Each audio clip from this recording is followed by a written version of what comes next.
හිතන්න බලන්න. එකම ජීවිත කාලයක් ඇතුළත කෙනෙක්ට පුළුවන්ද පරම සත්‍ය අවබෝධ කරගත්ත උත්මයෙක් වෙන්න, ඊ වගේම ඒ ජීවිත කාලෙම බඩගින්නේ දුක් විඳින කෙනෙක් වෙන්න? ඔව්, අද අපි කතා කරන්න යන්නේ හේතුව සහ ඵලය ගැන. එහෙමත් නැත්නම් කර්මය ගැන කියවෙන ඒ අදාහගන්න බැරි කතාව. ඒ තමයි ලෝසක තෙරුන්ගේ කතාව. මෙන්න මේක තමයි මේ කතාවේ තියෙන ලොකුම ප්‍රහේලිකාව. සියලු කෙලෙස් නැති කරලා දුකෙන් සම්පූර්ණයෙන්ම නිදහස් වෙච්ච රහතන් වහන්සේ නම. කොහොමද මුළු ජීවිත කාලෙම බඩ පිරෙන්න කැම ටිකක්වත් නැතුව දුක් විඳින්නේ? මේ පරස්පර විරෝධී தත්ත්වය පිටිපස්සේ තියෙන හේතුව මොකක්ද කියලා තමයි අපි මේ විග්‍රහයෙන් හොයන්න යන්නේ. ඉතින් අපේ කතාවේ ප්‍රධාන චරිතය තමයි ලෝසක තෙරුන්. උන්වහන්සේ කියන්නේ නිකම්ම භික්ෂුවක් නෙමෙයි. සියලු ආශාවන් නැති කරලා ලබා ගන්න පුළුවන් උතුම්ම අධ්‍යාත්මික තත්වයට පත්වන කෙනෙක්. ඒත් උන්වහන්සේගේ ජීවිතේ පුදුමාකාර පැහැදිලි කරන්න බැරි ආහාර හිඟයකින් පිරලා තිබුණා. උන්වහන්සේගේ අවාසනාව පටන් ගන්නේ ඉපදෙන්නත් කලින් මව් කුසට ආපු දවසේ ඉඳන්. හිතන්න පවුල් 1000ක් හිටපු මුළු දීවර ගමටම එක මාළුවෙක්වත් අල්ලගන්න බැරි වෙනවා. ඒ විතරක් නෙවෙයි. ගම 7 වතාවක් ගිනි ගන්නවා, 7 වතාවක් රජුගෙන් දඩ කනවා. අන්තිමට ගමේ අය තීරණය කරනවා මේ පවුල තමයි කාලකන්ණි කියලා. එයාලව ගමෙන් පන්නනවා. ඉතින් අන්ත අසරණ වෙච්ච අම්මා පුතාට ඇවිදින්න පුළුවන් වුණ ගමන් හිස්කබලක් අතට දීලා එයාව දාලා යනවා. අවුරුදු 7ක් වෙනකල් මේ දරුවා ජීවත් වෙන්නේ පාරේ ඉඳුලා හිඳගෙන කාලා. ඉතින් කොහොම හරි සාරිපුත්ත හාමුදුරුවෝ මේ දරුවව දැකලා පැවිදි කරවනවා. පුදුම දේ කියන්නේ පැවිදි වෙලා භාවනා කරලා රහත් වුණාට පස්සෙවත් අර කර්මය පස්සෙන් එන එක නතර වෙන්නේ නැහැ. කොච්චර දාන දුන්නත් කොසල් රජතුමාගේ මහා දානෙට වැඩියත් උන්වහන්සේට ලැබෙන්නේ යන්තම් පාත්‍රයේ පතුල වැහෙන කැඳ ටිකක් විතරයි. මේකෙන් අර ප්‍රහේලිකාව තවත් ගැඹුරු වෙනව නේද? ඔහොම අවුරුදු ගාණක් දුක් විඳට පස්සේ ලෝසක තෙරුන්ගේ ජීවිතය අන්තිම දවස උදා වෙනවා. එදා උන්වහන්සේගේ ගුරුවරයා සාරිපුත්ත මහරහතන් වහන්සේ එක දෙයක් හිතාගන්නවා. අද කොහොම හරි මගේ ශිෂ්‍යයාට බඩ පිරෙන්න කාම වේලක් ලබා දෙනවාමයි කියලා. ඒත් ඒක ඊතරතරම් ලේසි වෙන්නේ නැහැ. දෙන්නම පිණ්ඩපාතේ ගියාම කවුරුවත් දානයක් දෙන්න තියා එළියටවත් එන්නේ නැහැ.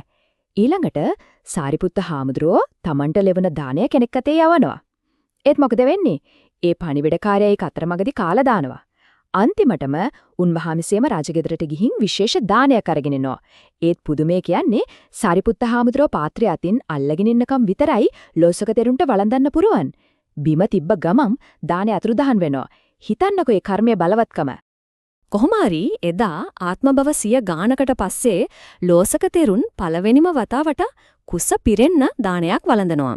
ඒ වළඳලා ඉවර වුණ ගමන්ම එදාම උන්වහන්සේ සියලු දුකින් මිදිලා පරිණිර්වාණයටපත් වෙනවා. ඒ කියන්නේ නැවත ඉපදීමක් නැති අවසාන විමුක්තිය. මේක දැකපු අනිත් භික්ෂූන්ගේ හිතවල ලොකු ප්‍රශ්නයක් ඉතුරු වෙනවා. ඉතින් හැමෝම කල්පනා කරනවා රහත් වෙච්ච උත්තමෙක් ඇයි මේ වගේ දරුණු ඉරණමකට මුහුණ දුන්නේ? ඔන්න ඔය ප්‍රශ්නට උත්තරය හොයාගන්න නම් අපි ආපසට යන්න ඕනේ. මේ හැම දෙයකටම හේතු වුණ එකම එක ක්‍රියාවක් සිද්ධ වෙච්ච අතීත මොහොතකට. හරි. එහෙනම් අපි යම් මේ කතාවේ මොළටම.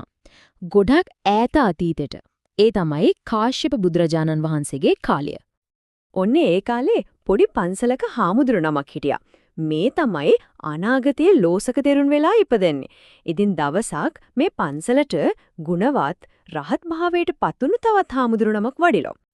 පන්සලේ හිටපු හාමුදුරුවෝ දකිනවා තමන්ගේ ප්‍රධාන දායකයා අලුතින් ආපු රහතන් වහන්සේට හරියට ගරු සත්කාර කරනවා. එතකොට හිතේ පොඩි ඉරිසියාවක්, ඊර්ෂ්‍යාවක් ඇති වෙනවා. හරිව සාමාන්‍ය මනුස්ස හැඟීමක් නේද?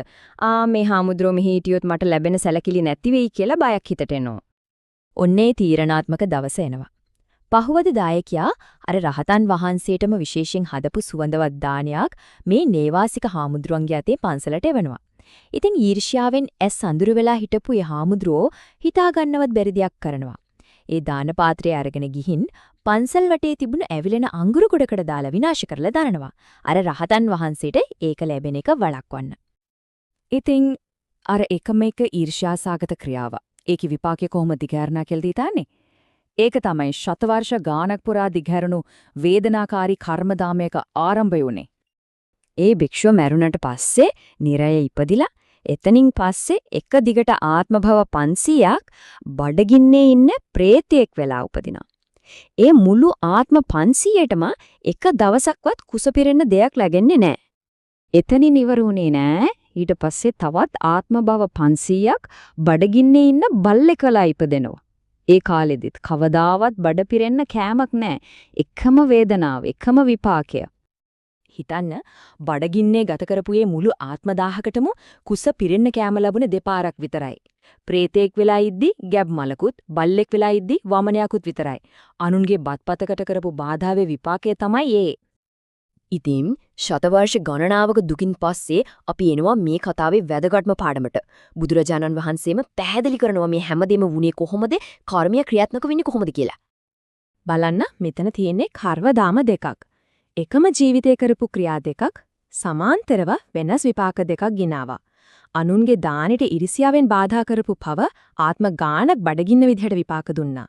ඒත් ඒ ජීවිතේම සිල්වත් වෙ ඉඳලා භාවනා කරපු පින අන්තිමට රහත් වෙන්න අවශ්‍ය ප්‍රඥාව ලබා දුන්නා. මේකෙන් ලැබෙන ගැඹුරම පණිවිඩය තමයි කර්මය කියන්නේ එකතුවක් අඩු කිරීමක් නෙවෙයි කියන එක. හොඳ දේවල් වලින් හොඳ ප්‍රතිඵල ලැබෙනවා, නරක දේවල් වලින් නරක ප්‍රතිඵල ලැබෙනවා. එකකින් අනික කපලා දාන්න බෑ. දෙකම තමන්ගේ වෙලාව ආවම තමන්ගේ විපාකය දෙනවමයි. ඉතින් ලෝසකේ තෙරුන්ගේ කතාව අපිට ලොකු දෙයක් හිතන්න ඉතුරු කරනවා.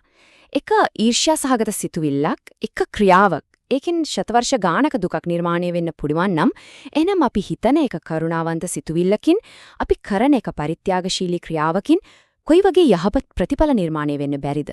අපි අද කරන ක්‍රියා අනාගතයේ මොන වගේ රැලි නිර්මාණය කරයිද කියන එක ගැන මදක් හිතමු.